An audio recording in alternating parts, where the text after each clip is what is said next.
Ustaz, apakah melakukan sholat tahajud harus tidur dahulu? Bagaimana kalau tidak harus tidur?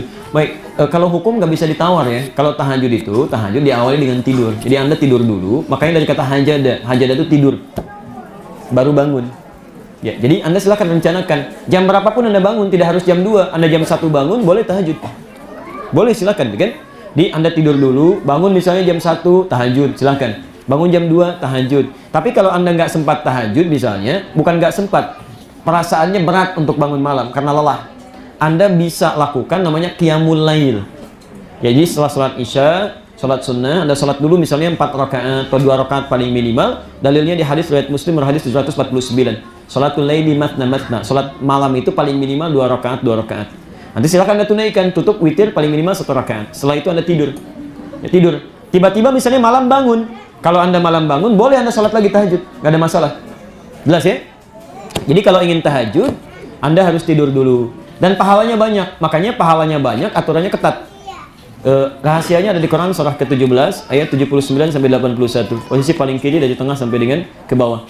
Teman-teman, saya pesan ya, terutama pada yang ikhwan yang laki-laki. Kalau antum masih beraktivitas, kerja, produktif macam-macam, saya sarankan jangan tinggalkan tahajud. Bangun pokoknya. Allah jamin 4 hal. Termasuk anak-anak biasakan ya. Saya dari kecil sudah saya biasakan. Itu satu, ada 4 hal yang Allah akan berikan pada orang yang rajin tahajud. Yang tidak diberikan pada yang tidak tahajud, sekalipun sholat fardunya khusyuk, Anda nggak akan dapat. Satu, asa ayyab'atsaka rabbuka maqaman mahmuda. Orang ini akan diangkat oleh Allah karirnya, ditempatkan di karir terbaik. Apapun itu. Ya. Jadi ada maqam mahmuda. Kalau cuma maqam saja, mungkin Anda diangkat tapi orang lain nggak suka. Kok kenapa mesti dia gitu? Tapi kalau maqam mahmuda, orang lain akan paham. Oh, rupanya harus dia. Yang kedua, wa qur rabbi adkhilni mudkhalas sidqin. Allah akan bimbing pekerjaannya supaya mengawali setiap aktivitas dalam bimbingan Allah. Beda antara yang dibimbing dengan yang enggak. Ya. Anda dibimbing, masya Allah, ada jalan tiba-tiba macet dikasih solusi. Orang lain bermasalah, Anda bisa lancar-lancar saja. 3, wa akhrijni mukhrajas sidqin. Diberikan solusi terbaik saat punya masalah. Dibimbing oleh Allah. Ada orang pengen naik kedudukan promosi, dia harus keluar uang dulu, caranya nggak bagus. Anda tiba-tiba bisa langsung naik. Itu indah ya. Dan yang keempat, ini yang paling hebat. Waj'alni min ladunka sultanan nasira. Anda akan ditolong langsung oleh Allah jika ada orang yang iseng ingin menyakiti Anda. Ya. Kadang bisnis itu kan tidak mudah. Ada yang ingin menyudutkan, menyingkirkan, menyungkurkan, persaingannya kotor gitu kan. Anda rajin tahajud, masya Allah. Itu demi Allah saya katakan, pertolongan Allah itu cepat. Makanya zaman Nabi, para pebisnis itu nggak pernah ninggalin tahajud. Anda nggak percaya silahkan cek ya. Utsman bin Affan radhiyallahu ta'ala anhu, Abdurrahman bin Auf, Tamim ad-Dari. Itu disebutkan oleh Imam An-Nawawi dalam kitab At-Tibyan. Ada 2 cetakan di Indonesia yang berbahasa Arab.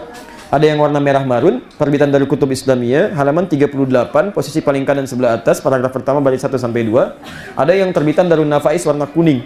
Itu halaman 47, posisi paling kiri sebelah bawah, paragraf ketiga baris 1 sampai 7.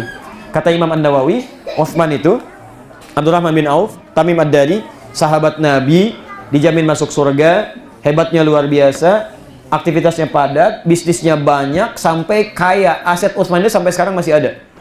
Masih ada. Ya, saya terakhir dari Madinah itu, sekarang akan jadi perhotelan. Dan itu dari dulu, setiap ada keuntungan disimpan di bank Saudi, yang hasilnya disedekahkan atas nama sahabat Utsman bin Affan radhiyallahu ta'ala anhu. Rahasianya apa? Setiap malam, kata Imam An-Nawawi, tidak pernah meninggalkan tahajud. Itu bahkan bisa tahajud sampai hatam Quran. Sampai hatam Quran.